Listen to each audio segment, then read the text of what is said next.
अरे भाई जल्दी करा, देर होता। लड़की देखे जाए के बा। आ गए नी जी, आ गए नी। अब तू ही लोग दुल्हन जैसन सजे धजे लगलू। हम आगे नहीं ससुर जी, एकदम तैयार बनी। कैसा लगा तनी? क्रेडिट गोज टू आपकी इंटेलिजेंट बेटी एंड माय लवली वाइफ अनु। अनु अरे भाग्यवान, तोरे खातिर मुहूर्त निकाले पड़ी। आ गए नी जी, आ गए नी तैयार होके। शुक्रिया, मेहरबानी। साले साहब कहाँ रह गए? तैयार होता रे आवते हुए। अरे ओ साले साहब,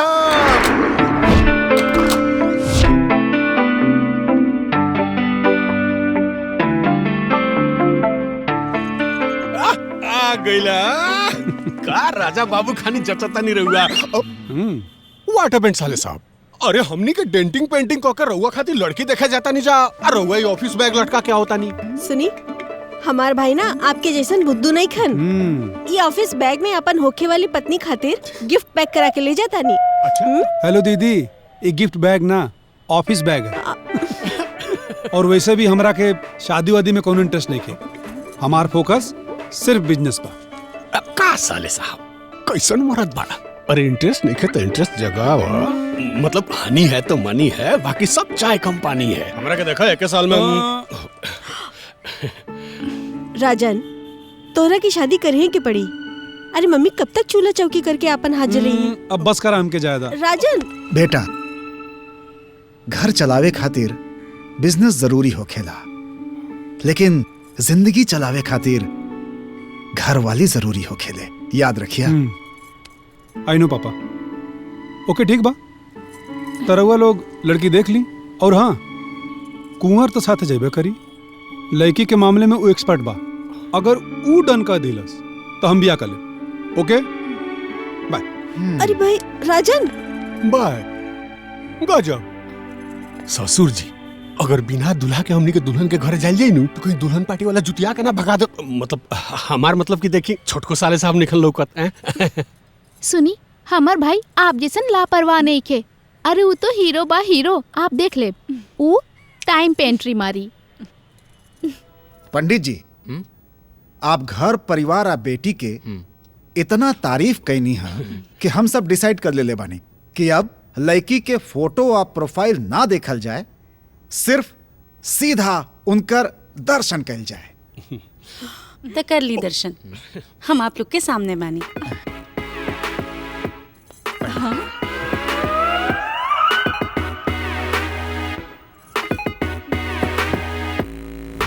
हमरा तो मॉडल बहू चाहिए। My self Damini.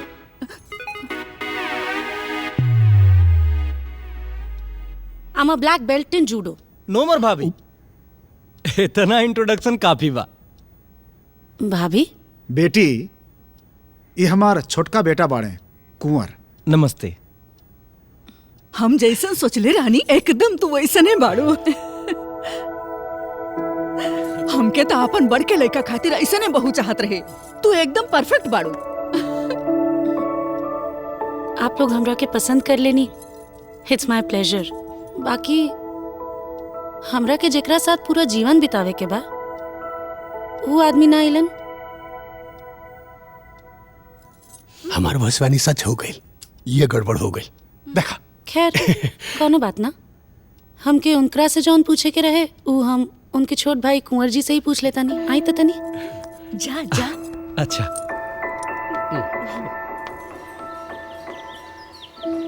रउआ लोग बिजनेसमैन बानी की का बनी? हाँ, हम रउआ लोग के सामने अपना आप के इतना रफ एंड टफ गेटअप में प्रेजेंट कईनी ताकि रउआ लोग भाग जाएं, लेकिन रउआ लोग तो एकदम पीछे ही पड़ गई नी। अरे भाभी, अब सॉरी। रिश्ता दिल से होला और बिजनेस दिमाग से। राउरी है रफ टफ बिहेवियर तो हमनी के दिल जीत ले हला। हमके एक बात समझ में नहीं आवत, रउआ इतना मस्का काहे लगावतनी? कहीं राउर भैया बंदर या भालू नियन ना दिखेलन, यही से अपन शक्ल दिखावे ना आइलन। ओ हेलो मैडम ब्लैक बेल्ट, हमार भैया हमोस ज्यादा स्मार्ट हुआ। आप लोग का जोड़ी एकदम मेड फॉर ईच अदर वाला लागी। रियली? अरे ली देख ली।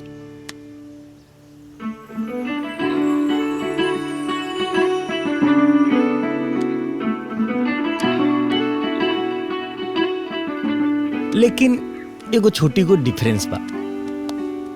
का रउआ फायर बानी आ हमर भैया फ्लावर हुआ। अच्छा भाभी, तो नीचे चल के आपके रजामंदी बता दे वाले परिवार वालन के। चलिए। सुनिए सुनिए सुनिए, ये ब्लैक बेल्ट वाली लड़की लाल जोड़ा पहन के मेरे भैया से शादी करने के लिए तैयार है। पंडित जी मुहूर्त निकालिए।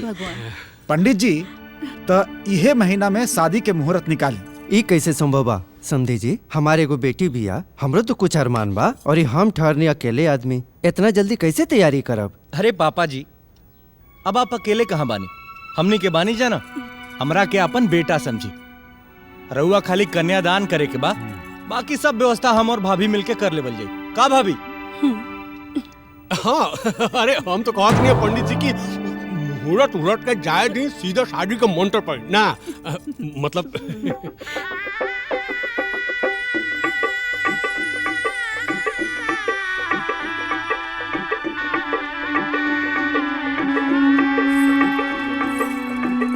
का रे बाबू, अबैले तोहार डेकोरेशन कंप्लीट ना भइल? बस दीदी फाइनल टच दे रहल बानी। अच्छा, लेकिन भाभी की खूबसूरती के आगे हमार सब क्रिएशन फीका हो गई।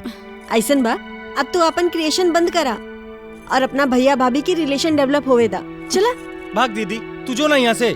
इतना मेहनत से सुहागरात के सेज सजौले बानी, भाभी से बिना इनाम ले लेना जाए। तू जो था दामनी, तू बच के रहिया एकरा से। ई ना बहुत बड़का डाकू बा, कहीं लूट न ले तोके। जो चला दानी।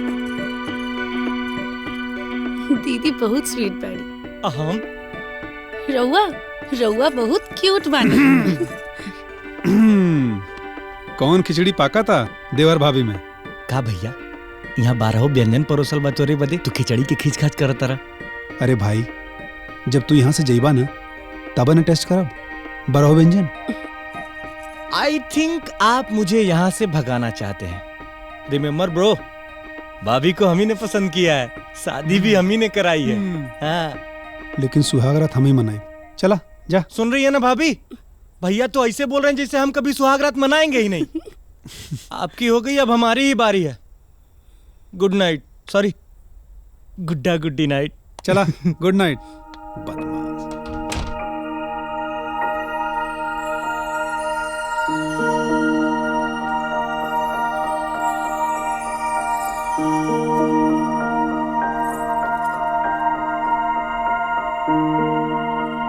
हे बिटिया, बबुआ कहाँ बा? ओके, खाना खिया के सुता देनी। अच्छा, सूत गईल? इली राजन की माई मिठाई खाई। मिठाई मिठाई? मिठाई? आंटी, आज तक तो तू केहू के फ्री में बुखार तक न देलू, और आज कौना खुशी में ही मिठाई? हमार पोता भैला, पोता भैला के खुशी में, और अपन पोता के खिला के गोदी में हमार आत्मा एकदम तृप्त हो गइल बा। अच्छा, हम चलत हई। अभी सबके मुंह मीठा कराई। नमस्ते। पता ना हमार गोद में पोता कब खेली।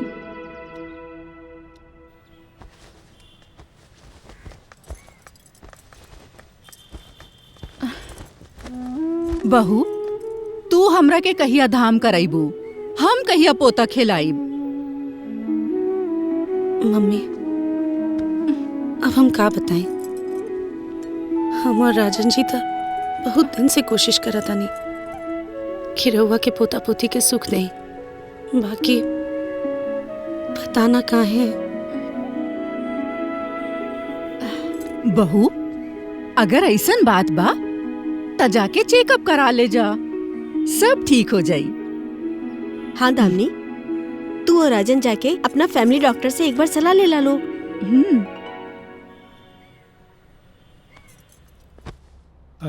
जी डॉक्टर साहब, बोली। देखिए, दामिनी जी में कोई कॉम्प्लिकेशन नहीं है, लेकिन आपका स्पर्म काउंट बहुत लो है, जिसकी वजह से आपको बाप बनने में बहुत दिक्कत हो रही है।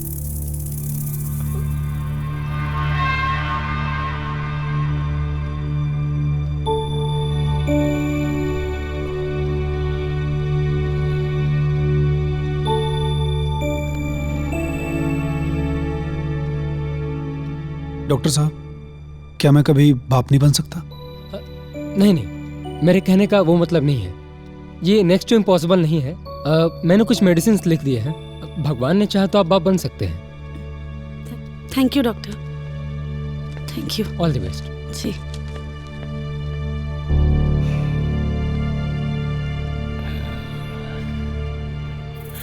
कड़क न्यूज बा। देखो वो आ गया। हे हेलो। हेलो कविता। क्यों उड़ गए ना होश तुम दोनों के? हम तो होश में आ गए बेबी। होश तो अब तुम्हारे उड़ने वाले हैं जब तुम्हें पता चलेगा कि ये तुम्हारे बचपन का प्यार जवानी में कितने गुल खिलाया है। हाँ यार, फ्लर्ट करना तो कोई इससे सीखे। Shut up. तुम दोनों क्या बोली जा रही हो? चुप हो जाओ प्लीज। मैं भुक्तभोगी हूँ यार। इसके प्यार के चक्कर में आके इसे बहुत प्यार करने लगी थी, और शादी के बाद क्या कर दी? इसने दूध में गिरी हुई मक्खी की तरह मुझे अपनी लाइफ से निकाल के फेंक दिया। इस छलिए ने मुझे भी छला है। मैं भी इसके प्यार में पागल थी।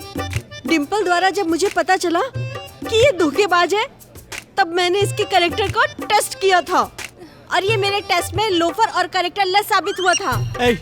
क्या बकवास कर रही हो कभी?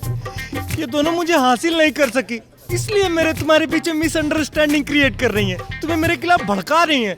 अरे ये बहुत बड़ा जादूगर है, इसकी जादुई बातों में मत फंसना। ये कपड़ों की तरह लड़कियों को बदलता है। इसने मुझे ही नहीं, बहुत सारी लड़कियों को धोखा दिया है।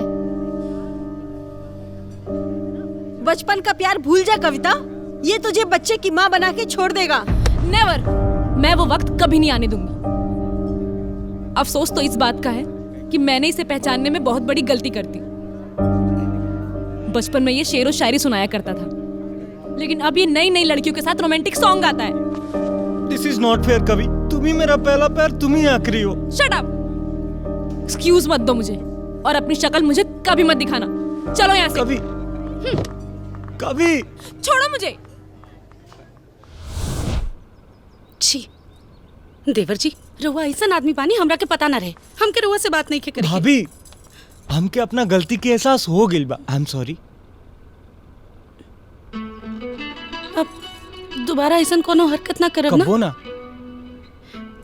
देखी देवर जी, लड़की लोग के दिल ना बहुत ज्यादा सेंसिटिव होला। वो जौना लड़का से प्यार करेली, वो लड़का के नाम अगर कोनो दूसर लड़की के साथ जुड़े तो यो के बर्दाश्त ना होला। कविता के गुस्सा और नाराजगी एकदम जायज बा। रउआ के ओकरा के मनावे के पड़ी, ओकरा के ई एहसास दिलावे के पड़ी कि रउआ ओकरा से सच्चा प्यार करेनी। भाभी, हम कविता के मनावे के बहुत कोशिश केले बानी, लेकिन वो कोनो बात मन में ना करेले। प्लीज भाभी, तू ही कुछ करा ना। अच्छा ठीक बा, ओके फोन लगाई। पागल लड़की, हमार नंबर है ब्लॉक लिस्ट में डाल ले बिया। अच्छा, मान ली कि हम कविता हैं और हम रउआ से रूठल बानी। अब बताई, रउआ अपना कविता के कैसे मनाई? मना के बताई जल्दी।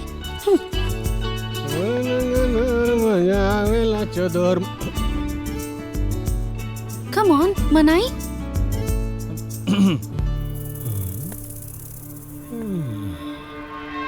जिंदगी में खुशियां ही खुशियां लेके आऊंगा, पतझड़ से भी बाहर लेके आऊंगा। जिंदगी में खुशियां ही खुशियां लेके आऊंगा, पतझड़ से भी बाहर लेके आऊंगा। अरे बड़का साले क्या साहब, करत हो तू यहाँ? बड़ा बढ़िया फिल्म के सीन चला था, रोमांटिक सीन। Romantic scene? हाँ, देखा देखा, मजा आ जाए। जाओ जाओ, देखो देखो। हाँ? और जब भी पुकारोगे तुम मेरा नाम प्यार से, मरता भी रहूंगा तो सांसें उधार लेके आऊंगा। हाँ? हाँ? ये तो बस ठीक ठाक रहे, ऐसे भी बेटर करे के पड़ी। अब ऐसे बेटर का करी हम? डोंट वरी, हम रउआ के बताई, लेकिन जैसन जैसन हम कहब उहे फॉलो करे के पड़ी। ठीक बा? ठीक बा हमार क्यूट भाभी। बाय। अरे हमार फोन। अच्छा, बाय।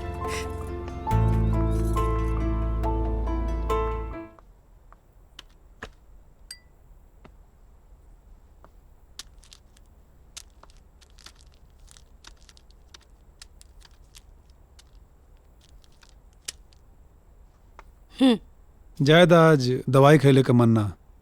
अच्छा तो कब और मन करेला दवाई खाए के? चुपचाप से ही दवाई खाई ले। हम जाके देवर जी के दूध दे के आवत हनी। उनका के रात में दूध पियला बिना नींद ना आवेला।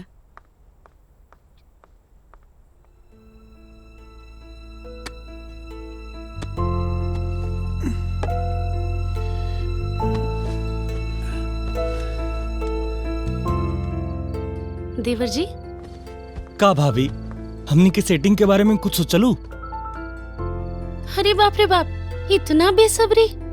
ओहो, वैसे हम राउर फीलिंग समझता नहीं। कुछ करत काहे नहीं खू, अब हमार दिमाग खराब होता। अच्छा बाबा, कूल डाउन।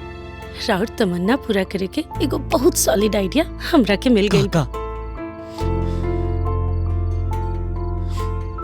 देखी रउआ कैसे भी करके ना बस हमरा के कविता से एक बार मिला दी, ओकरा बाद हम ओके बना लेब। इतना तो हम कहिए ले। पक्का? हाँ। Good night.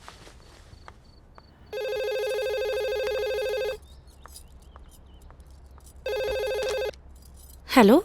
अरे भाभी कहाँ बाड़ू? कब ले तोरा के फोन कर दी, तू फोन ही नहीं उठावत। अरे मोबाइल रूम में चार्जिंग पर रहे और हम किचन में खाना बनावत रहनी। हाँ सॉरी। वैसे मिले के कुछ प्लान भइल? वही खातिर तो फोन कईनी है। अभी बहुत लेट हो गिल बा, हम घरे ना आ पाई। तू 4 बजे ले पार्क में आ जा। 4 बजे? अरे हम इतना जल्दी कैसे आए? हम कुछ नहीं की जानत। अरे देवर जी, हमार मजबूरी भी तो समझी। हम भाभी तू हर मजबूरी और दूरी बढ़ा दी। हम कसम खा के कहत नहीं, अगर तू ना आईबू तो हम अपन जान दे दे। और हमार खून, हमारा प्यार के खून सब तोरे सर पे लागी। इतना ज्यादा ओवर एक्टिंग करे की जरूरत नहीं की। आ जाइब हम। वही तो हम कहत नहीं, चुपके से चल आया। और सुना, घर में केहू के शक ना होके के चाहिए। ठीक बा, हम केहू के कुछ ना बताई। By by.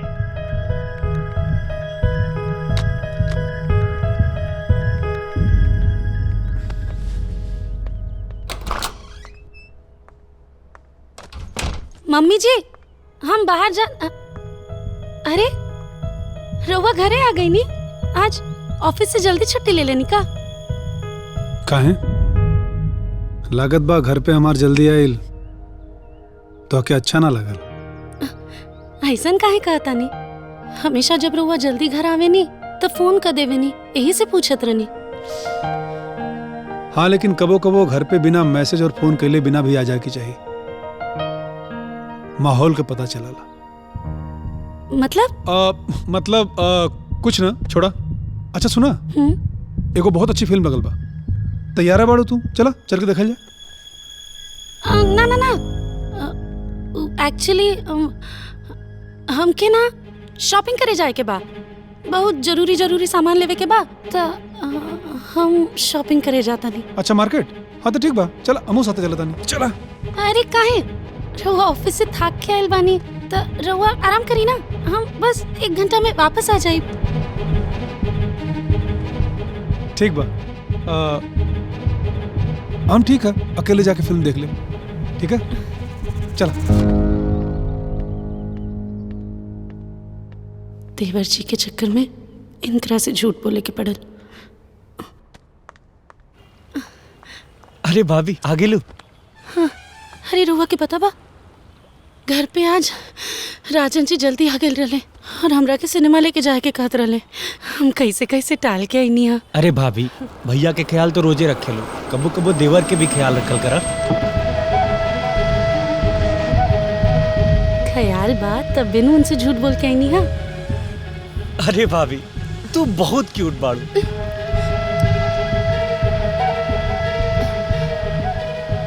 4:30 बज गए, कविता अभी लाइल ना? हाँ भाभी, अभी लेता आ जाए के चाहत रहल। अच्छा, वो जब आ जाई तो रउआ करब का? हमार तो बुद्धि फेल हो गई बा भाभी। अब जवन करे के बा रुए करे के बा। रउआ जैसे कहब हम वैसे ही करब।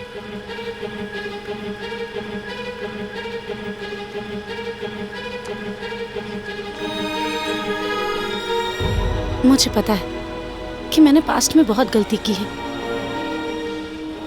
लेकिन मेरा यकीन मानो, मेरा बीता हुआ कल, मेरा आज और मेरा आने वाला कल सब तुम ही हो। I love you. अरे भाभी एक्सीलेंट, माइंड ब्लोइंग। अब बसु आ जाए तो काम बन जाए। अभी ले आ जाए के चाहत रहल, रुका फोन मिला होता नहीं। The number you have called is currently switched off. कविता के फोन अब भाभी एकर मतलब उना ही है। हमरा प्यार पर उनकर ईगो भारी बा। बी पॉजिटिव देवर जी, हो सकता कोनो प्रॉब्लम में फंस गई होके, लेकिन अब ना हमरा के बहुत लेट होता। अब हमके घरे जाए के पड़ी। बाय। ठीक बाबा, बाय बाय।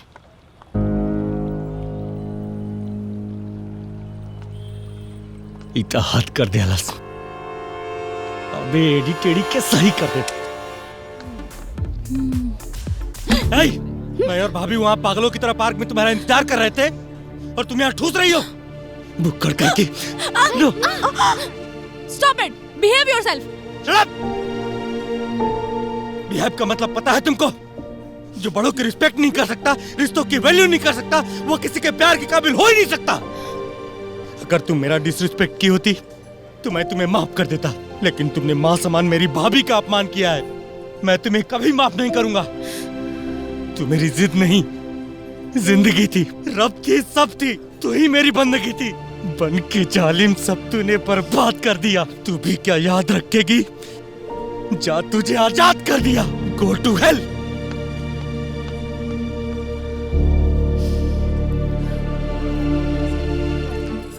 हे देवर जी काबिल भाभी, राउंड लव की तो लॉटरी निकल गई। मतलब हमके अभी ना कविता के कॉल आयल रहे, ओकरा के अपन गलती के एहसास हो गइल बा, माफी मांगत रह लिया। हमके कहली दीदी कुछ चमत्कार करी ना, तो हम ओकरा के अपन मैरिज एनिवर्सरी के पार्टी में बुला ले बानी। सच्ची? मुच्ची। अरे भाभी, आई एम सो हैप्पी भाभी। आराम से देवर जी। बहुत बढ़िया खबर सुनी ले बाड़ू।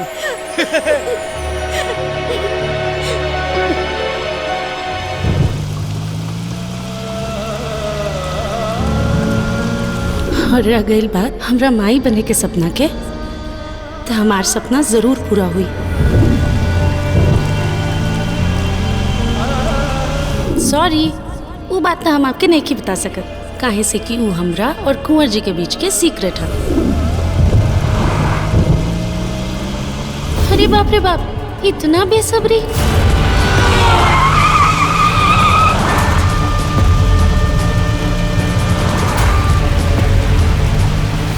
I love you.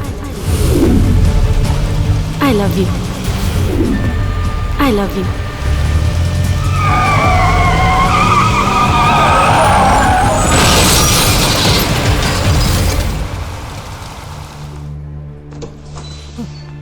डॉक्टर साहब, भैया सर में काफी ज्यादा चोट लगने की वजह से दिमाग की नसें ब्लॉक हो गई हैं। जान तो बच गई है, पर शरीर अभी भी बेजान है।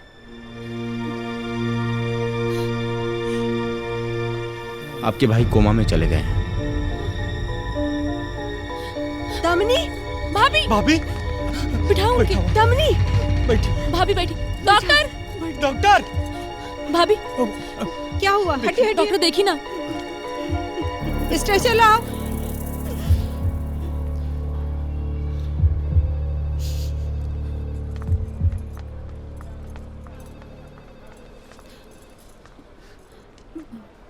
God is great. आप लोगों के गम को मिटाने के लिए भगवान ने खुशियों का मरहम दे दिया है।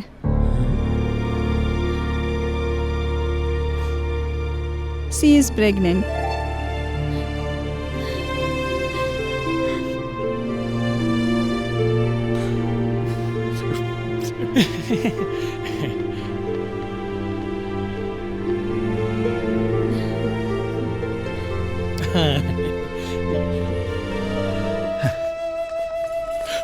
भैया देखा, भाभी महादेव जी तो हर सुन ले भैया ठीक हो गई ले।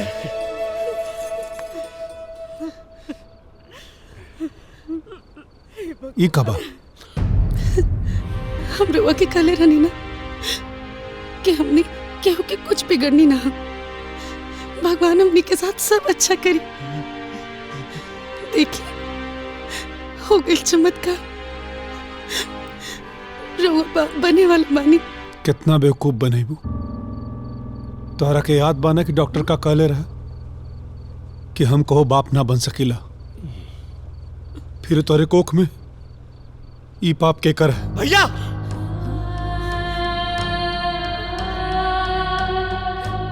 तू तक कोमा से भरी आगिल बड़ा, लेकिन लागत अपन दिमाग कोमा में ही छोड़ के आइल बड़ा। अरे देवी जैसन भाभी पा कलंक लगा रहा बड़ा। अरे ही मत भूला कि यही देवी के सेवा और भक्ति की वजह से तो के नया जिंदगी मिलल बा। अरे बाप बने के सौभाग्य प्राप्त भइल बा। हमरा के ऐसा नाजायज सौभाग्यशाली ना बने के।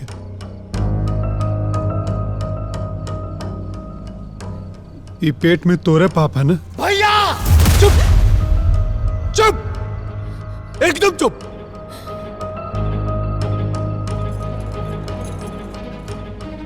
आज हम सबके सामने सच्चाई बताई। ई तोरा के पसंद रहनी, यही नाते बियाह करके तू घर में लेके अली ना। हमरा ही याद बा कि जब से ही घर में आयल बानी सिर्फ और सिर्फ तोरे ख्याल रखल जात बा। कहे से कि इनकरा के हम ना तू पसंद बाड़ी।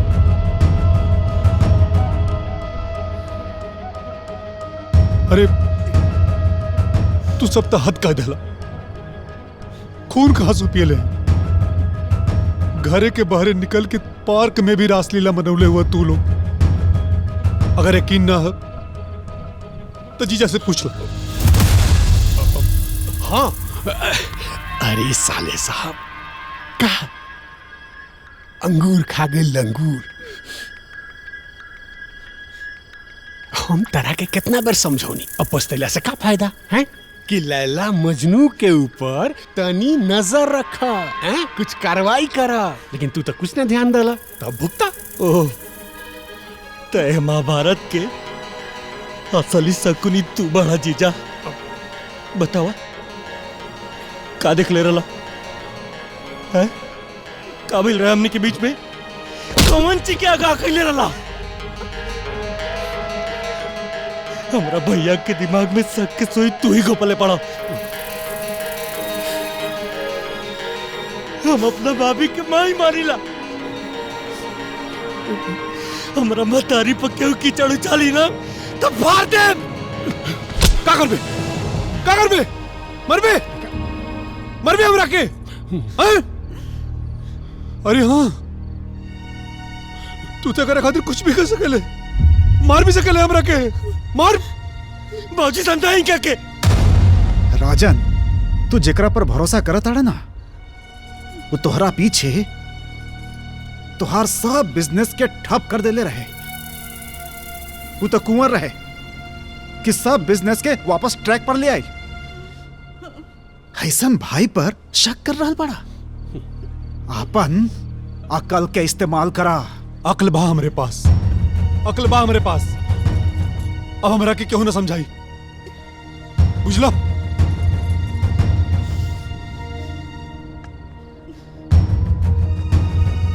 याद बा हमरे तू कहले रहे कि तोहार माई बनले का सपना एक दिन जरूर पूरा हुई, लेकिन माई बनले का तरीका बहुत घटिया चुन लहलू तू। बस बस बहुत हो गई। हम रउआ के आखिरी बार कहता नहीं, कुंवर जी से हमारा रिश्ता एगो माँ बेटा नियन बा। अरे बच्चा राहुल रहा, हम पवित्र बानी राजन जी। पवित्र? अगर तोहरा के अपने पवित्रता पे इतना भरोसा बा तो एगो परीक्षा देवे के पड़ी। ये बच्चा का डीएनए टेस्ट हो।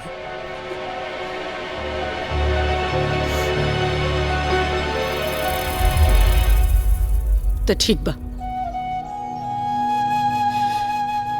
अगर रउआ के हमरा से ज्यादा भरोसा टेस्ट पर हुई तो करवा ली डीएनए टेस्ट।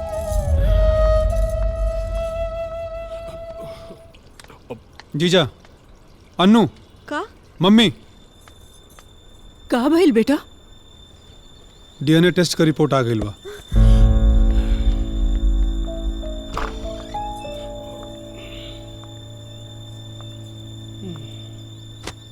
बच्चा हम रही हैं।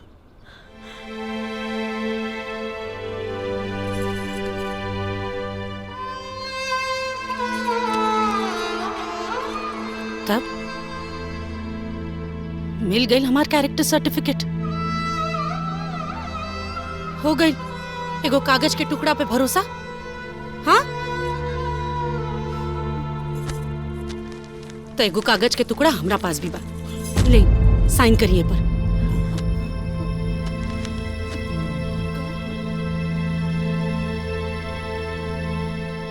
ये तो डिवोर्स पेपर है। Divorce paper? जी, हम हर जख्म सह सकेंगे, लेकिन हम अपना स्वाभिमान के जख्मी ना होके दे।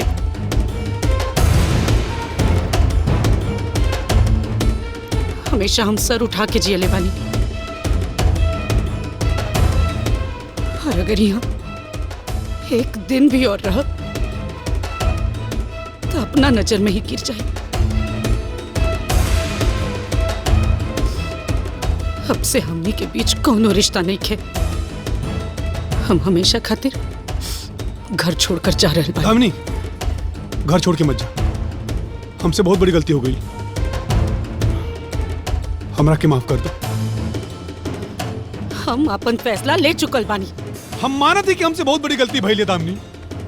सिर्फ एक बार तो खुद के हमरे जगह पे रख के सोचा, फिर तोरा के समझ में आई कि हमरा ऊपर का बीतल है। सिर्फ एक बार सोच के देखा कि तोके कैसन लागत। बहुत बुरा लागत हमरा के, बहुत गुस्सा भी आई, हम शक भी करती, लेकिन उस सब के बावजूद रउआ के अपन सफाई देला के एगो मौका देती। अपना मन में शक के जाल बुन के राउत चरित्र पर उंगली ना उठाती। हम हालात के आड़ में अपन गलती मत छुपाई। साइन करिए पर।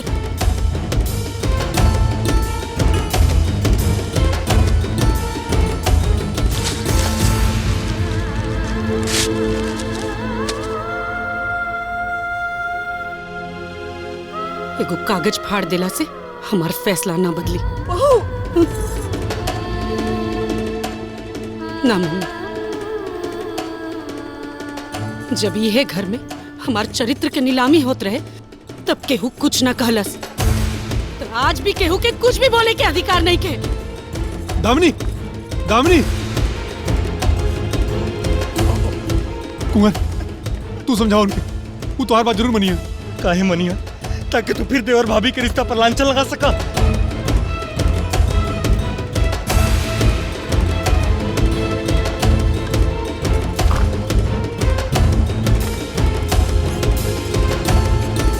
बहू, अरे अरे रोका ना केहू। ये लोग के लागत है कि हमरा पता बा कि भाभी कहाँ बाड़ी। अब ये लोग के कैसे समझाई कि हमरो कुछ नहीं के पता। कहाँ हुई है भाभी, कुछ नहीं के समझ में आवत। कुंवर जी, हम अपन हर जन्मदिन एहिजा मनावेनी। नमस्ते। नमस्ते। और बोला काका, राउत ब्लड प्रेशर की प्रॉब्लम कैसन बा? हाँ बेटी, सब ठीक बा। बढ़िया। पता बा, दुनिया में अगर कहीं जन्नत पाना तो वो हमरा खातिर एहिजा बा। खुश रहा। हमरा के यहाँ के बहुत ज्यादा सुकून मिलेला।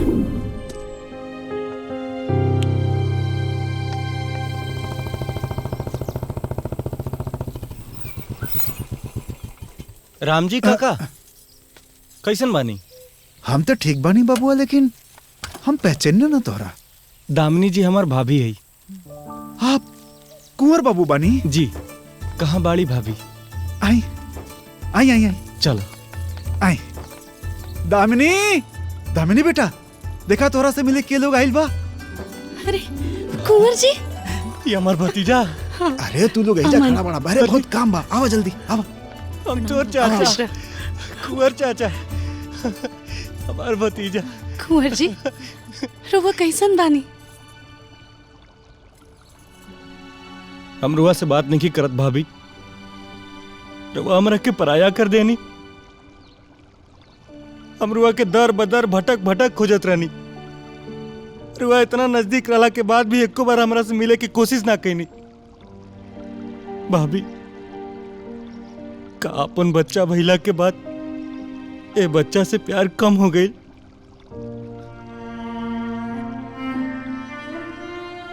प्यार कम ना भइल कुंवर जी, बस समय और समाज वो प्यार पर प्रश्न चिन्ह लगा दिलस।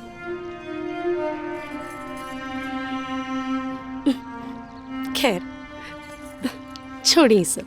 पता बा रउआ लोग बहुत अच्छा दिन पर आयल बानी। आज आश्रम के काका काकी लोग बाबू खातिर सोहर के प्रोग्राम रखले बाड़न। हमरा बाबू खातिर सोहर के प्रोग्राम? कविता पकड़ा था भाभी। आज रुआ ना भी कहब ना तो हम माने वाला नहीं की। हम जाता नहीं घर वालन के फोन करे। भाभी मम्मी पापा बाबू के देखे खातिर एकदम व्याकुल बाड़े। प्लीज भाभी।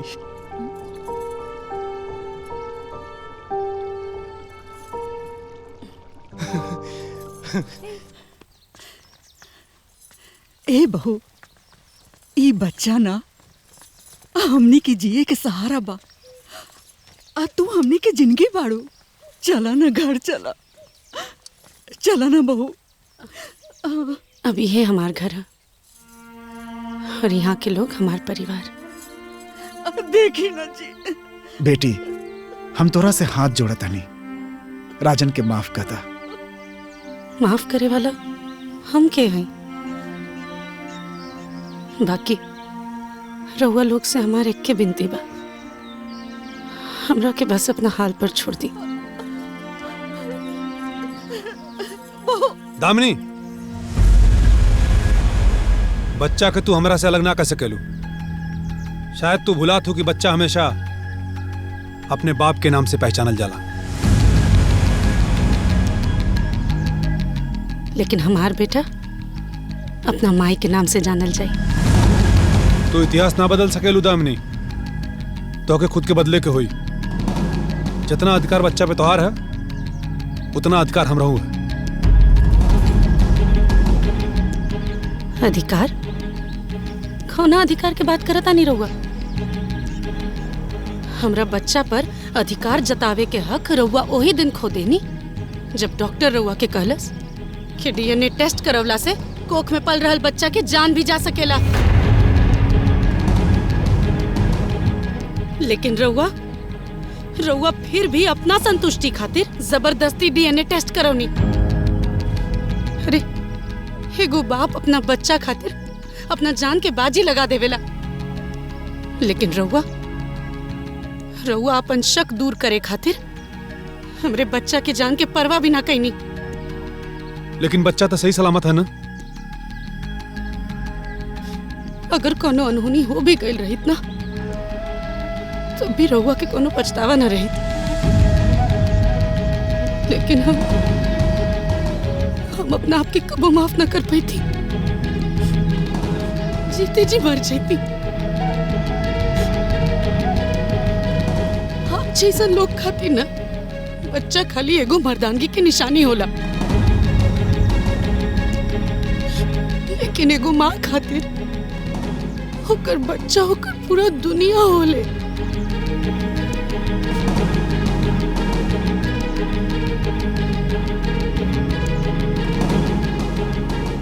वो लोग जब चाहे तब आके बाबू से मिल सके नहीं।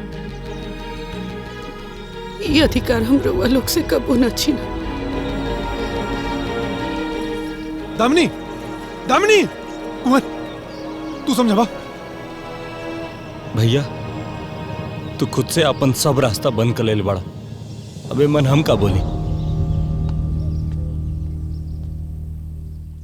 आपन पसंदीदा फिल्म देखे खातिर डाउनलोड करी दंगल प्ले ऐप।